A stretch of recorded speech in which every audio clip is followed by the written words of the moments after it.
Picha letu linaanza, anaonekana mwanadada ambaye yupo karibu na maji. Huyu mwanadada anaitwa Amue, amekaa sehemu ya siri akiwa anafanya uchawi, na hapa anatengeneza kiumbe wa ajabu ambaye ni kama mdudu atakayemtupia kwenye maji katika mfumo wa yai. Huyu mdudu kazi yake ni moja tu, ni kuhakikisha anayageuza yale maji kuwa sumu, na kwa kuwa haya maji yanaenda moja kwa moja mpaka mji wa Camelot, basi watu wote wa Camelot watakao kunywa haya maji hakuna hata mmoja atakayepona. Moja kwa moja mwanadada Amue alikuwa anatabasamu baada ya kuona nuru kwenye ile yai, na lile yai lilisafiri kwenye maji moja kwa moja kwa sababu katumia nguvu za kichawi kuliagiza liende moja kwa moja kwenye mji wa Camelot. Na baada ya kufika kwenye mji wa Camelot, kwenye kisima ambacho hichi kisima kinasambaza maji kwenye mji wote wa Camelot, lile yai lilianza kupasuka, na wakati huo tayari kiumbe kilikuwa kimeshatengenezwa. Upande wa pili anaonekana mtu ambaye ananawa uso sasa maji. Wakati ananawa uso, yule mchawi alikuwa anamuona moja kwa moja, alifurahi sana, alicheka kwamba sasa yai lake limefika na anauona mji wote wa Camelot, na mara ghafla akatia giza kwenye mji wa Camelot, akaendelea kutamka maneno ya kishetani. Maana yake ni kwamba lile yai na yule kiumbe aliyopo ndani ya lile yai aanze kutema sumu, na watu watakapokunywa basi waanze kuathirika mara moja. Sehemu yetu ya pili inaanzia hapa, Merlin na Guys wakiwa katika mitaa ya Camelot, na walipofika hapo alikopo mtu ama kijana ambaye alikuwa amelala chini. Merlin akawa anazungumza na Guys, vipi, kwani huyu amefanya nini? Guys akasema mimi sijui. Walipomgeuza wakakuta jamaa kashabadilika kabisa, na huyu ni mtu wa kwanza kuyanywa yale maji, na ndo maana sasa hivi ameshakufa na ngozi yake imebadilika na kuwa wa ajabu zaidi. Wanaendelea kujadili ni namna gani wanaweza kufanya kuweza kumsaidia, na bado hawajagundua kilichosababisha huyu amekufa ni kitu gani, ilo wamekutana tu na maiti ya mtu ambaye amebadilika kabisa. Moja kwa moja Merlin pamoja na Guys waliamua kuchukua huo mwili wa yule kijana ambaye ameshakufa tayari na kuweza kwenda naye kwenye maabara yao ili waweze kufanya uchunguzi na kujua je, ni kitu gani kilichosababisha huyu mtu akafa, lakini pia ngozi yake kubadilika na kuwa wa ajabu. Walipofika maabara, uchunguzi ulianza. Wakati Guys akimtazama yule mgonjwa, alianza kutamka, sikuwahi kuona ugonjwa wa hivi hata siku moja. Merlin akauliza, ina maana huu ugonjwa wewe hujawahi kuona? Guys akasema, nina wasiwasi, huu ugonjwa sio wa kibinadamu, huu utakuwa ni ugonjwa wa kichawi. Mara ghafla Merlin akaitwa na Arthur, na walipokutana Arthur akamwambia Merlin, vipi, mbona haujaja ofisini kwangu? Merlin akasema, nilikuwa na jambo nafanya. Akaulizwa, na hiyo huwa vipi? Akasema, ili huwa amenipa Gwen. Upande wa pili Guys anaokota maiti nyinginewe, na huyu pia sifa zake ni zile zile, amekufa na ngozi yake imebadilika. Wakati akiendelea kuchunguza, ilibidi huo mwili aupeleke kwa mfalme. Mfalme anauliza, nini kimetokea? Nimetuma watu akachunguze. Guys akajibu, hii ni kesi ya pili mfalme. Mfalme akamwambia, kwa nini kutoa taarifa kwangu? Nilikuwa najaribu kutafuta chanzo chake, nilitaka kwanza kupata hitimisho la uhakika. Mfalme akasema, sidhani kama huu ni wakati wa kukimbilia hitimisho. Guys akasema, kuchunguza jambo kisayansi kunahitaji muda. Haya, sasa niambie, umegundua nini mpaka sasa hivi? Sijawahi kuona kitu kama hichi. Waathirika wanakufa ndani ya saa 24 na ugonjwa unaenea kwa kasi sana, lakini nitaendelea kuchunguza kabla ya kutoa uamuzi wa mwisho. Mfalme Uther alimpa maagizo mwanaye, huu ndio wakati wetu, wasiliana na walinzi kuhusu jambo hili, usiruhusu hofu itawale, hatuna muda wa kupoteza. Arthur akasema, nina mtu wa kumtafuta. Mfalme akamjibu, atahitaji msaada wowote tunaoweza kumpa, lakini Guys yuko sahihi baba, niamini. Baba akasema, jiji hili litaangamia, huu ndio aina ya uchawi unaotishia mamlaka yetu kila wakati, ni lazima tuudhibiti. Mfalme Arthur alichukua walinzi wa kutosha na kuanza kuingia mitaani, huku akisachi nyumba kwa nyumba kuweza kujua je, ni kuna kitu gani kinachosababisha huu ugonjwa kuenea katika mji wao, na wakati huo hawajui huo ugonjwa unaletwa na tatizo gani.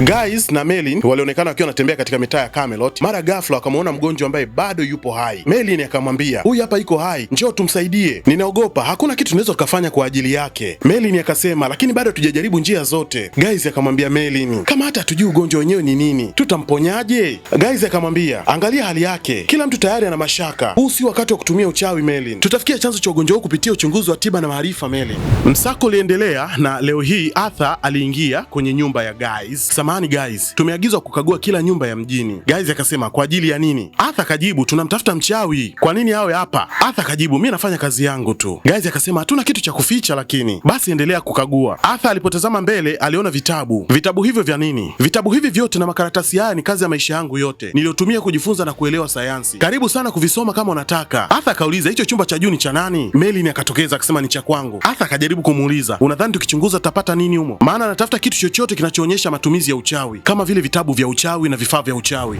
Baada ya uchunguzi kumalizika, wale watu walitoka na moja kwa moja Guys alienda mlangoni na kuufunga ule mlango. Merlin, inabidi tufiche hicho kitabu. Merlin akajibu, hapana, tunapaswa kukitumia. Guys akasema, huo utakuwa ni ujinga. Merlin akasema, kama na kipaji hiki Basi nimepewa kwa sababu gani? Na wewe mwenyewe unaniambia si kwa ajili ya kufanya mizaa. Unataka kufanya mazoezi ya uchawi wakati mfalme anawinda wachawi? Umerukwa akili wewe. Maisha yako yamekusudiwa kwa mambo makubwa zaidi. Sasa guys, kama sifanyi mazoezi nitakuwaje mchawi mkubwa unayesema nitakuwa? Wakati wako utafika Merlin. Uwezo wako utatambuliwa. Nitangoja mpaka lini? Guys akamjibu, subiri ni jambo jema Merlin. Merlin akamuuliza guys, kukaa tu bila kufanya chochote hilo ndio jambo jema? Hapana Merlin, wakati wako utafika. Merlin akasema, lakini ningeweza kumponya yule mtu tuliyemuona. Guys akamjibu, najua ni rahisi kutumia uchawi kila tunapokutana na tatizo Merlin, lakini hapo ungeokoa maisha ya mtu. Haitoshi kuokoa mtu mmoja. Hapa tunapaswa kugundua ugonjwa unasambaa vipi. Na Arthur yupo nje sasa hivi kumtafuta mchawi, na mchawi mwenye uwezo wa kufanya jambo kama hili hataweza kupatikana kamwe kwa kupekua nyumba za mjini. Merlin alibakia na shangaa tu. Siku ya pili watu waliendelea kuchota maji na bila kujua kwamba haya maji ndo sababu ya maafa haya yote. Na miili ilikuwa imetapakaa katika mji wa Camelot. Kila sehemu ilikuwa imetapakaa miili ya watu. Hapa Arthur anakuja kwa baba yake kwa ajili ya kutoa taarifa. Tumepekua kila mahali, jiji lote, lakini hakuna kitu. Sijui tena ni wapi pa kuangalia. Mfalme, nataka uweke amri ya kutotembea usiku. Hakuna mtu ataruhusiwa kuwa mitaani baada ya kengele kubwa kupigwa. Kisha uzibe eneo la chini la mji. Baba akauliza kwa nini? Maana kule ndipo walipo wengi waathirika. Lazima litengwe ili kuzuia ugonjwa huu usienee. Baba akauliza, na watu wanaoishi huko je? Unadhani sijafikiria hilo? Nifanye nini kinginewe sasa? Ni lazima nilinde sehemu nyingine ya jiji. Arthur akaondoka.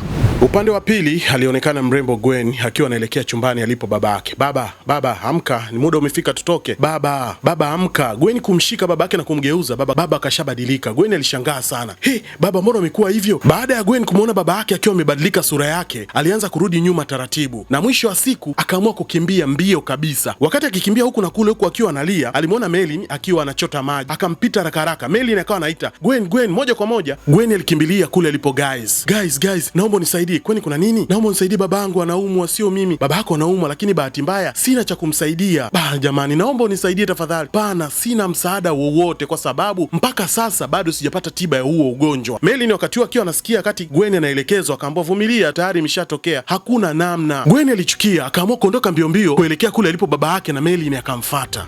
Majira ya usiku ndani ya jiji la Camelot yalifika na moja kwa moja kwenye chumba cha Merlin. Merlin alikuwa ni mtu ambaye amelala lakini hajalala kwa sababu alikuwa na mawazo sana. Je, hichi ni kitu gani? Merlin akapata wazo, akaona hapana, akaamua kuinuka taratibu, akaendelea kusonga mbele na kwenda upande wa pili na kumkuta guys akiwa amelala na koroma kabisa. Alivyomtazama na kuthibitisha kwamba anakoroma, akaamua kufunga mlango. Moja kwa moja akaenda sehemu ambapo amehifadhi kitabu chake, akawa anatoa vibanzi vya mbao, akachukua kitabu chake, akaamua kuanza kupitia kuweza kujua siri na namna ya kuweza kutibu huu ugonjwa. Merlin katika pitapita yake akapata sehemu ambayo inaonyesha wazi kabisa anaweza akatengeneza dawa kutumia uchawi ili aweze kumsaidia Gwen na baba yake.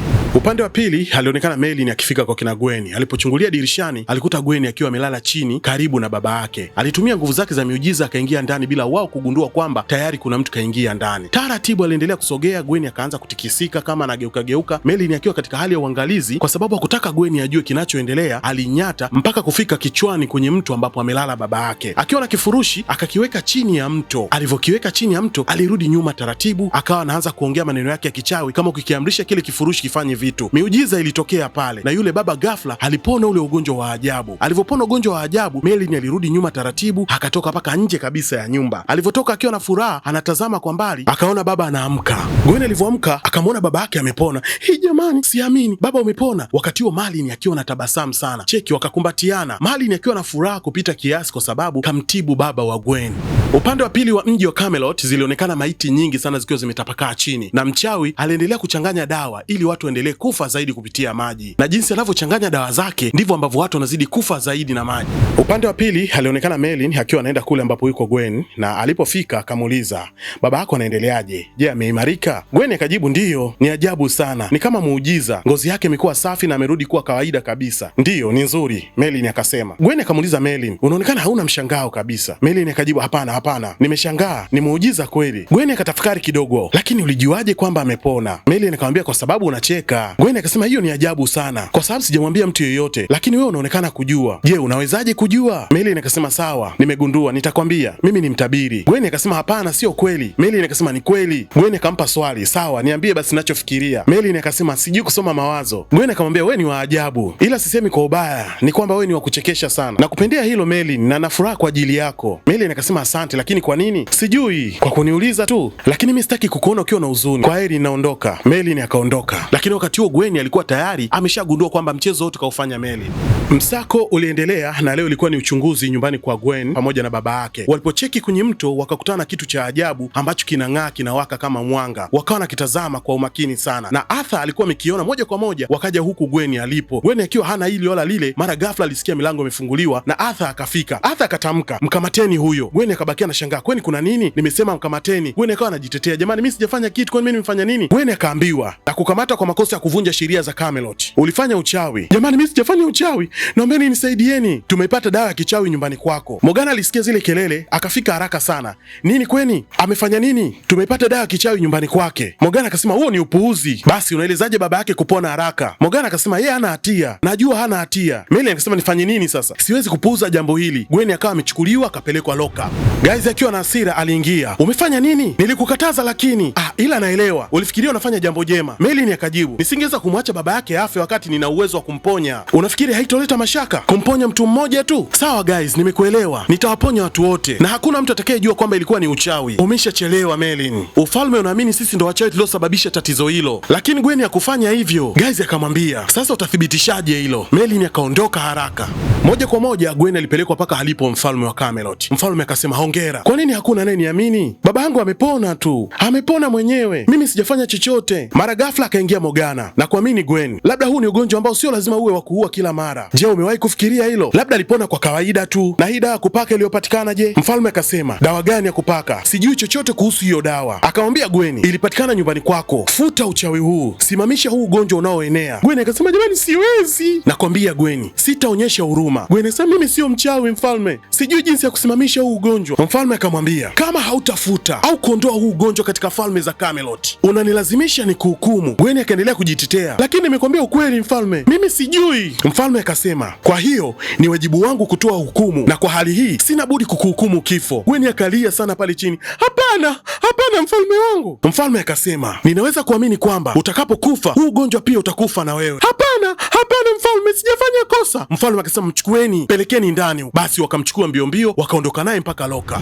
Upande huu wa pili anaonekana Merlin akiwa anashuka taratibu taratibu kuelekea kule ambapo Gwen amewekwa lock up. Wakati anaenda alikutana na Morgan. Morgan akiwa analia alimtazama na kisha akaenda moja kwa moja alipo Gwen. Gwen alionekana akiwa katika hali ya mawazo sana. Mara ghafla alivyomwona Merlin alifurahi sana na kusogea karibu pale, mikononi mwake akiwa amefungwa pingu. Gwen akamwambia Merlin, asante. Merlin akasema, asante ya nini? Kwa kuja kuniona. Merlin akasema, sawa, lakini samahani. Gwen akamwambia, sio kosa lako. Merlin akatikia sawa. Gwen akamwambia, usijali kuhusu mimi na haina maana ya kulia juu ya hili, na si kwamba anasema ungenililia, sivyo. Merlin akamwahidi Gwen, siwezi kuruhusu hili litokee, sipo tayari uwawe. Gwen akamwambia, tafadhali kitu kimoja, hauhitajiki kufanya chochote. Lakini nini? Gwen akamwambia, nikumbuke. Merlin akamwambia, hautokufa, sitaruhusu litokee. Akaondoka haraka haraka. Gwen akabakia anamshangaa tu Merlin akiondoka.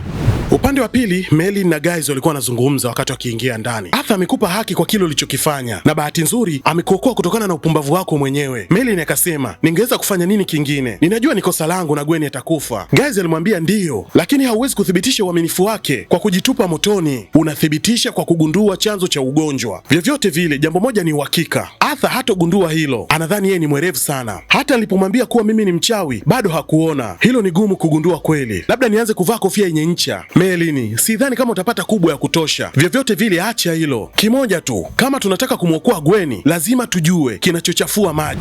Merlin na guys walifika kwenye kisima kikubwa kinachosambaza maji mji mzima. Waliamua kuchota na kuchukua sample. Wakati anaingiza mikono yake kuchota maji, kilionekana kiumbe cha ajabu kikiwa kinautazama mkono wa Merlin. Merlin alipofanikiwa kutoa mkono wake, akaamua kufunga yale maji ambayo alikuwa amechukua kama sample. Wakati wanaondoka sasa, wanageuka, mara ghafla kilitokeza kiumbe cha ajabu kinachofanania na nyani. Merlin alipokiona alishangaa sana. Ghafla kikaingia ndani ya maji. Merlin akauliza, ni nini hicho? Mzee guys akamwambia tuondoke. Wakaamua kuondoka haraka haraka. Upande wa pili anaonekana Merlin akifika kwenye ngome ya Dragon. Mara ghafla Dragon alionekana kushuka, wakati huo mnyororo mrefu ukiwa unaonekana. Dragon alipofika, Merlin akamwambia, ninahitaji kujua jinsi ya kumshinda Raban. Dragon akamwambia, ndiyo, ninaamini unahitaji. Merlin akasema, je, utanisaidia? Dragon akamwambia, viamini vipengele vya asili vilivyo chini ya uwezo wako. Merlin akajiuliza, vipengele? Lakini nifanye nini sasa? Dragon akamwambia, viumbe vyote nipa pande mbili za sarafu moja, Arthur ni upande mwinginewe. Merlin akasema sielewi, nielekeze tu nifanye nini? Tafadhali nisaidie. Dragon akapaa na kuondoka, akamwambia nimekusaidia tayari. Merlin akabakia anashangaa tu kwa sababu hakupata majibu yale ambayo alikuwa anayahitaji. Upande wa pili, Merlin aliamua kumchukua Arthur pamoja na Morgan na kuelekea kule ambapo ndo kuna maji, na yale maji ndio yanayosambaa kwenye mji mzima wa Camelot. Wakiwa katika hali ya uangalizi mkubwa, Merlin pamoja na Morgan pamoja na Arthur waliendelea kunyata na kutazama huku na kule kwa sababu ya kujilinda na kiumbe cha ajabu. Na huku ndipo ambapo akakutana na hichi kiumbe ambacho ndo kinatengeneza sumu kwenye maji na watu wanapata ugonjwa wa ajabu mpaka kufikia hatua ya kufa. Arthur akaamua kuanza kupambana naye yule kiumbe. Aliendelea kupambana naye na ni kiumbe kikubwa sana, kinatisha. Huku upande wa pili, Morgan pamoja na Merlin wakiwa wamekaa kwa nyuma wanatazama mchezo jinsi unavyoenda. Kazi yao kubwa ilikuwa ni kumsaidia Arthur kumulika ili Arthur aweze kukiona kile kiumbe aweze kupambana nacho. Merlin akiwa anaendelea kutazama huku akirudi nyuma na kwenda mbele. Kiumbe kilikuwa kinakoroma, kinanguruma mgurumo mkali sana. Ukiliangalia linafanana kama ni nyani hivi, lakini ni kiumbe ambalo lina ngozi mbaya sana. Merlin akaanza kuongea lugha za ajabu. Alivyoanza kuongea lugha za ajabu, mara ghafla moto ule ulitoka kwa kasi sana na kuelekea kule ambapo kiumbe yupo. Ule moto uliruka na kuruka ukalichoma moto lile kiumbe, liliwaka moto na likateketea kabisa kwenye hilo eneo. Wakati huo Morgana akiwa ameshikilia ukuta na Merlin akiwa nyuma ya ukuta na Arthur akitazama jinsi ambavyo limeangamia. Upande wa pili anaonekana yule mchawi akiwa anatazama tukio zima na kuona jinsi kiumbe chake kilivyouliwa na kutamka. Merlin akapiga yale maji kwa hasira, na baada ya hapo akawa ameishia hapo na nguvu zake zikateketea. Leo hii tunaishia hapa, na kuomba uguse alama ya subscribe ili uwe wa kwanza kuweza kupata mwendelezo wa hii series, na tunaanza nao kuanzia hapa ilipo mpaka mwisho kabisa wa season ya Merlin. Tukutane kwenye sehemu inayofuata.